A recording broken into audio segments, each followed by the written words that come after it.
Hello, everyone, and welcome to Dr. Deep State. We have a special guest today, the Catholic Esquire, and we're going to be talking about traditionalism at its roots. Before I begin, I want to tell you we're going to be doing a part one here, and then we're going to be shifting to locals to really dig into everything. So, Mr. Catholic Esquire, I hope you're having a good day. He lives out in Colorado, and I would like you just to tell us a little bit about yourself. We're going to talk about your channel and your ideas, and we'll have links down in the description. Okay. But hello, it's so nice to meet you. Yeah, no, thank you for having me on, Dr. Haugen.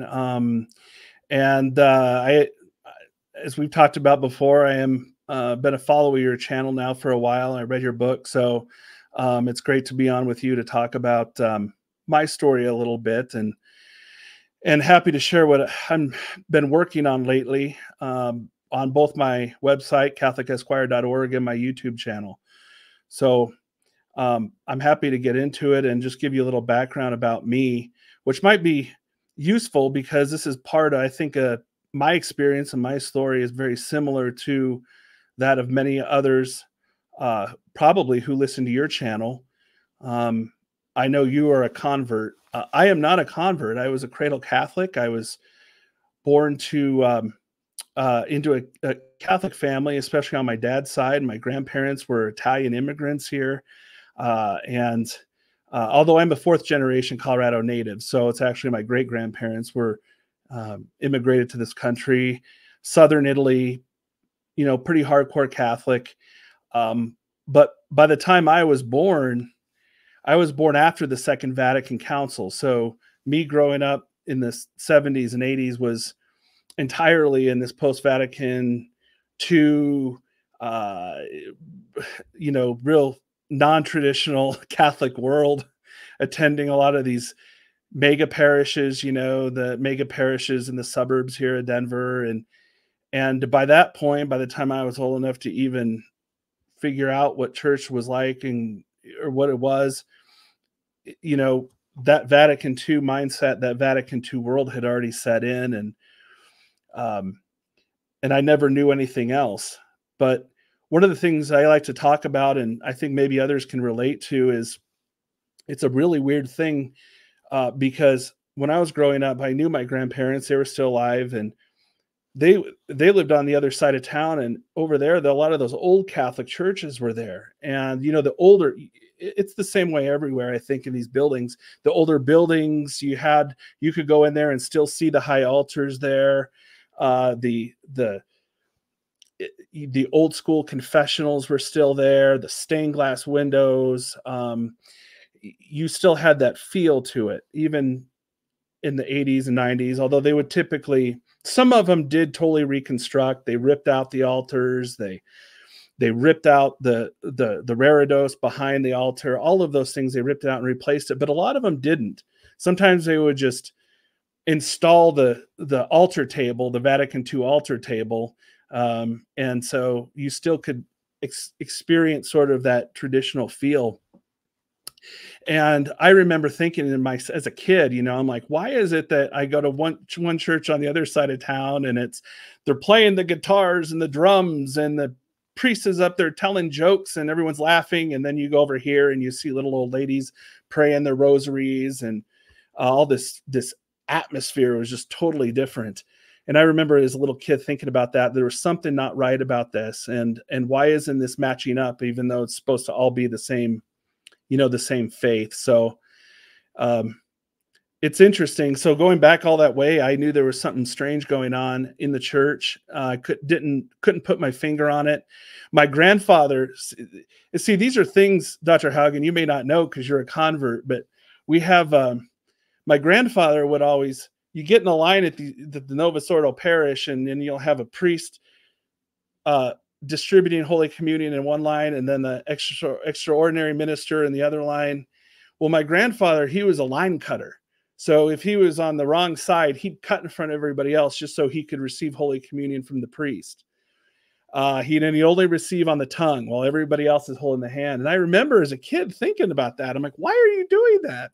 why do you do that? You know, and he just would tell me, oh, I just like receiving from a priest, and you know, that's all. He never really got into it at all. And so I never had those discussions about, hey, why don't we do Latin anymore? Why do you only go to a priest and all these things? Because I didn't know any better, and we never had that discussion, and yet I still could observe all of these things. So I've always been sort of interested in this and trying to figure out what's going on with the church since I was a little kid. I did fall away from the church for quite a while. Well, I should say I went to a Jesuit high school, so that should explain a lot.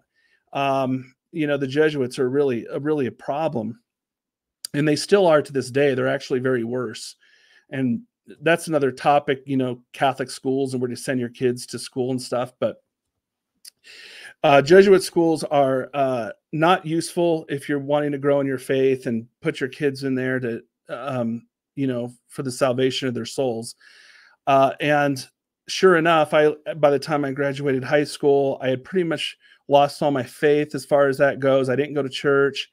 I still kind of believed in the back of my mind God existed, but I pretty much was at that point like, yeah, probably not. You know, when you die, everything just ends, and you might as well have a good time while you're here, right? You know, so, you know, enjoyed the bar scene, enjoyed the ladies, enjoyed the drinking, all of that kind of stuff. And so I pretty much lived a typical college life. And it wasn't until after I had met my wife, who was non-practicing Methodist, and we had our first son, and we were starting to need to find a place to send him to school, that I started saying, oh, we should look at the Catholic schools. And that sort of triggered me in my reversion process. That was the very beginning of it, was just trying to find a place to send my son to school that wasn't a public school. So that started the reversion process. And then from there, it was just, you could just see the Blessed Virgin Mary working in me, the graces I started to receive from her and the Holy Ghost. And it was very slow, methodical reversion process.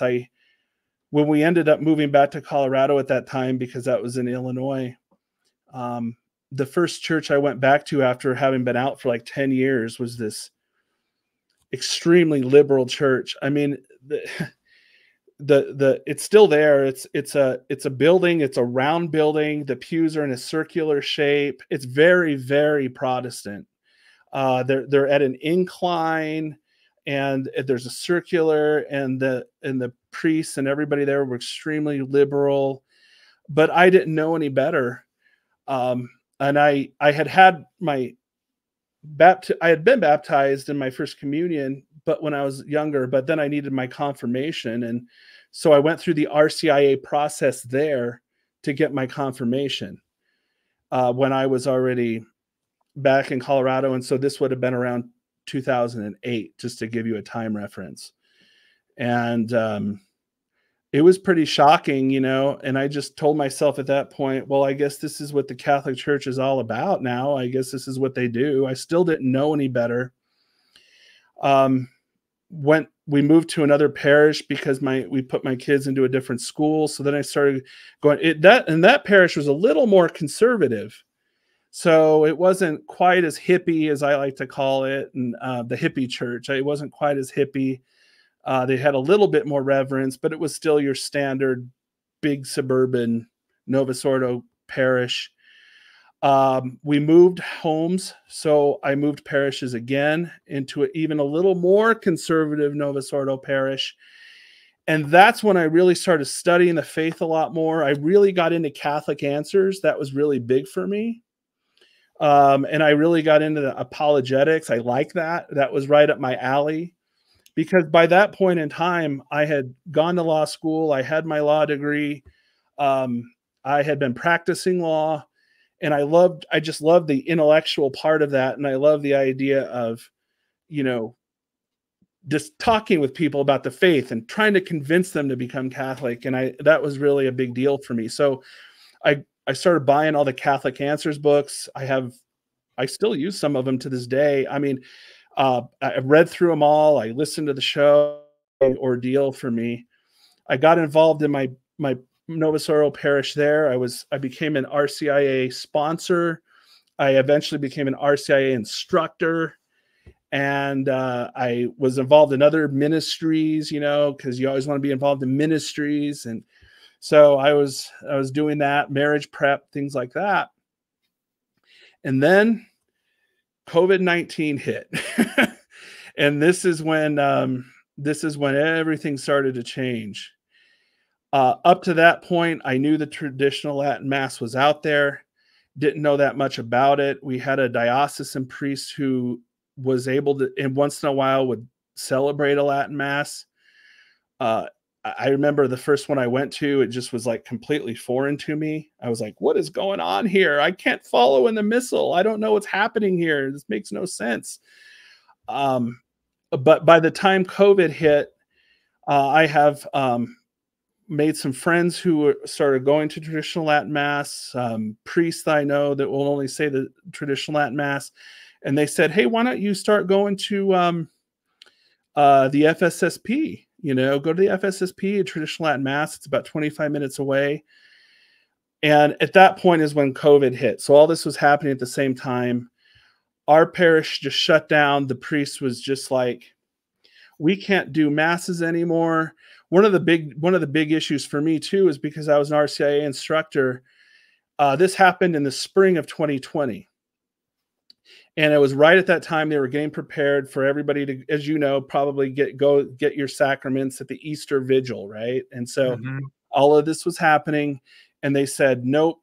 Bishop says, nope, we're not going to do this anymore. And I remember thinking to myself, I'm like, wait a second, we just spent the last 9 months telling people that they needed these sacraments for the salvation of their souls. And now we're telling people because there's this virus, which I knew from the beginning. I mean, I could just see it, that this was not a legit thing. Something weird was going on. But the whole time I'm like, we can't tell these people they can't get their sacraments now. We just got through telling them they need their sacraments for the salvation of their soul. And I raised my voice and my opinions, and that did not go over well. They said, well, that we have to do what the bishop says, and we can't gather. And if we can't gather, we can't do the sacraments. And I'm thinking in my mind, you don't need to gather to baptize somebody. All you need is one person, you know? And so the priest, you can be alone in a room. I don't understand this. And I fought that, and everybody was against me. And so those people that I had spent so much time with over the last year didn't get their sacraments when they were supposed to. And at that point, I said, you know what? I'd been starting to go to Latin Mass. They were still having Latin Masses over at the local FSSP. I said, you know what? I'm done. I can't do this in good conscience anymore, you know? And after that, I just told the lady in charge, I said, you know, I think I'm done. I'm not going to do this anymore. And I told her, I said, I'm going to start going to Latin Mass, I think. And she didn't like that at all, but that's okay. And ever since then, I went to the FSSP for several years. For several reasons after that, I switched over to the SSPX, which is also nearby to me. I'm very blessed to be close to this many Latin Masses. And so now I do attend the local SSPX parish, and I started a YouTube channel essentially with the idea of defending tradition, you know, along the lines of apologetic line, but not so just much the Catholic faith, but traditional Catholicism, because I've realized over this period of time, having gone through that process, that what we're seeing all around us, whether it's through COVID, the politics, all of these things, what's happening in the church is all related to that. And that's when I really started diving into the Second Vatican Council, seeing what was going on there. And all of a sudden, all these things start making connections. And you're like, oh my goodness, this all makes sense. All of these things are going on, and people aren't seeing these things because people aren't really talking about them. You can't go onto mainstream Catholic sites and have people talk about the problems with Vatican II, even on traditional sites. They just are afraid to do that. They stay away from that and kind of avoid it. And I'm sitting here thinking, like, Oh no, this is all connected to all of the things around us, all the chaos, all the insanity, all of the breakdown of the rule of law, because it's the social kingship of Christ. That's ultimately what it is. And that's the key. That's the connection. That's when I red pilled on all of these things. And so that's what I'm trying to do now, is just operate this YouTube channel, defend tradition, and call out a lot of what I see are the errors of the Second Vatican Council. And so that's what I'm doing now, Dr. Haugen. Excellent. Yeah, I noticed when I started watching your videos, we have a lot in common, and we both have some critiques about the kind of professional influencers out there. And I'm perfectly happy just kind of having a vantage point on which to view them in a charitable way. Let me comment quickly. Yeah, when we think about Christendom, the altar, the sanctuary, it's all connected. Economics, politics, into one cohesive, holistic system where Christ is king. And again, that means all power and authority comes from on high, and we deliver it back to him. And the microcosm of that would be the moment of the Eucharist, where heaven and earth come together. We prepare our bodies to accept Christ's bodies. And it's so mind-blowing when we get the totality of it. I could ask you to quickly go through like what you thought of that when you were a kid, what you thought about it even later at the Novus Ordo, and what it finally kind of really truly meant when, at least in the microcosm in the setting of the altar and the vestments, and the priest facing the proper direction and communion on the tongue, how that it's still the lifeline to remind us. But here's where I'm going. Christendom is the whole system. We only can see when something's going wrong in the world, like why are the churches closed but Walmart's open, when we're just kind of figuring out the little pieces of it. But it's the inversion, it's the anti-Christendom. So there is this aha moment when it all fits together, and you can't see or wake up to just parts of it and be effective, because the centerpiece of anti-Christendom is the final attack on the body and blood, soul, and divinity of Jesus Christ. And when you get that, there's a huge, wow, how precious is this moment, and how much do I truly have to prepare myself to accept this while the liturgy is still seemingly in transition, but we have to recognize that. One last comment, because I know you're ready to go. I had a conversation with David from France over there in Lyon, and he's talking about the French piece of this, because this isn't an American thing. This is a worldwide thing. And for some reason I couldn't, he's looking at the great cathedrals over there. And I just chimed in. I probably shouldn't have too early, because I just got, this is about a month ago, and I'd gone to confession over in San Juan, because you mentioned the rounds. And I went to one of these super modern ones. It's the head of our diocesan area right here. So I went over a few towns, and just waiting for confession, having to look at the church and the round, and just this in your face, not just kind of bold slab of cement, but just obnoxious modernism. And I remember coming out of the church and into the parking lot and feeling, just looking at the parking lot was more inspiring than the church itself. And so that transition that was so pulverizing with the new church, post-Vatican II, new mass, it's hooked into the modernism of our cities, and ultimately it's there to destroy our souls, our families, our nations, borders, cultures, the whole thing. And someone might be tempted to say, well, let's just vote for Trump then, and we can get into that on part two, because you've been involved in politics and gone through the whole thing. Yes. But Catholic Esquire is a lawyer. So as he began to wake up, he's looking into Vatican II. He's looking into canon law. He's trying to make sense. What do we do now? That's so much of a question that we're doing here in Dr. Deep State. I'm encouraging loyal Catholics right now, really for the sake, I don't want to overstate this, for the sake of their salvation, detach from this election season, detach from this dark mimetic energy that's going to be going on with it. I can't speak to the rest of your life. I'm not there to do that. I'm not here to do that. But right now, I just said, even detach from the election cycle and getting sucked in to the Steve Bannons of the world. But let's go a couple more minutes before we hop over to locals right now. Where would you like to take? Because you have a whole thought process, because we're going to think about tradition at the roots. One of the things we have to do to reclaim it and reconnect is understand the totality, the holistic system that was Christendom, how it's unwinding, and the most important part that we have to preserve in our hearts and minds and to share Grassroots within our community, in our physical communities online with our communities. And yeah, there has to be a purity about this. When we use, like, you know, back in the rock and roll days, someone's a sellout. Unfortunately, that's what we concede a piece of ground. Every piece of time we want to kind of say, well, I see the synagogue and the church, and maybe it's okay. You know, we got to be clear about where these lines of demarcation come. Okay, I'm going to let you get back, Mark.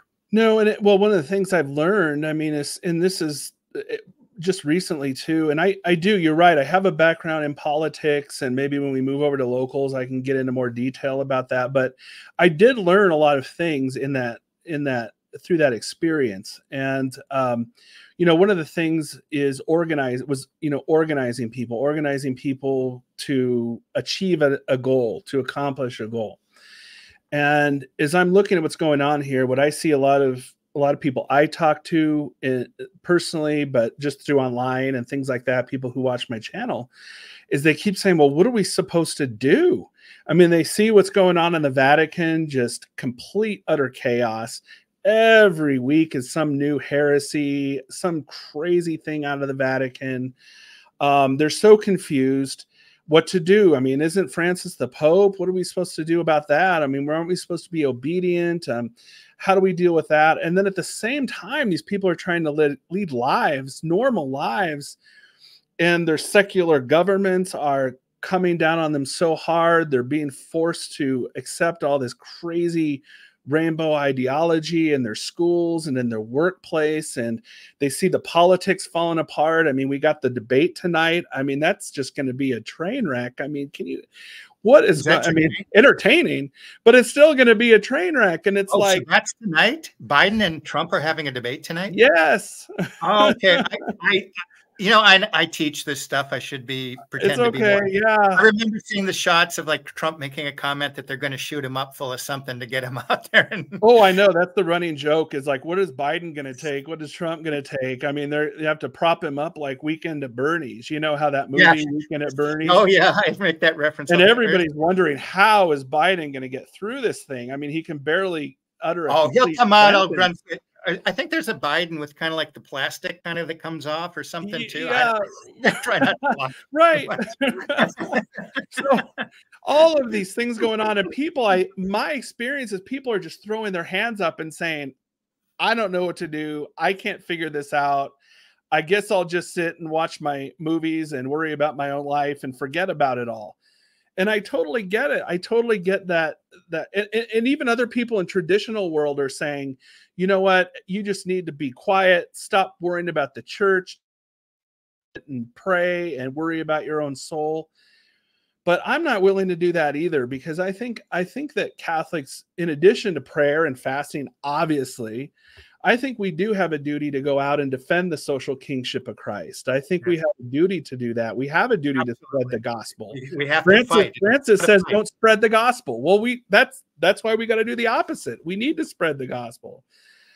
And so I do think that we need to take action. And then it's just a matter of saying, well, what are we supposed to do, and what can we do given our limitations that are facing us?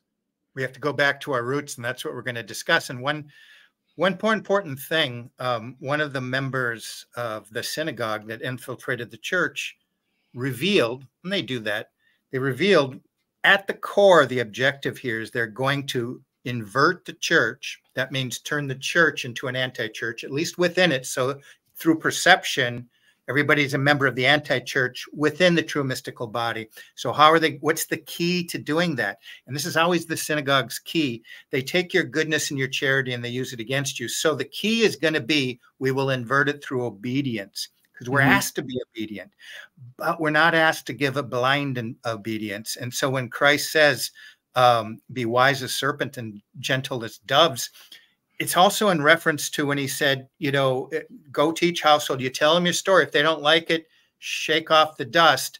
but he's saying don't take their leaven. And there's a lot of leaven going on in the church today. And I suspect one of the ways we can identify it is that people are not clearly able to name names and say, here's the synagogue, here's us, their agenda. Whenever they're trying to make that Judeo-Christianity mesh, it's the beginning of the mind demons that get into it, because our charity goes, yeah. And that we have to kind of understand how the church of the last 1950 years dealt with that. So we have to be able to kind of get back at the roots of the church and find that lifeblood again, pump it into our own minds, souls, into our communities, and just within the mystical body, have a sense of fortitude of what is true, good and beautiful. But for the literal life of the church, we have to be there presenting that to prevent that cancer from getting everywhere. And that, what to do, what could be more important? You're protecting the immune system of the mystical body of Christ on earth.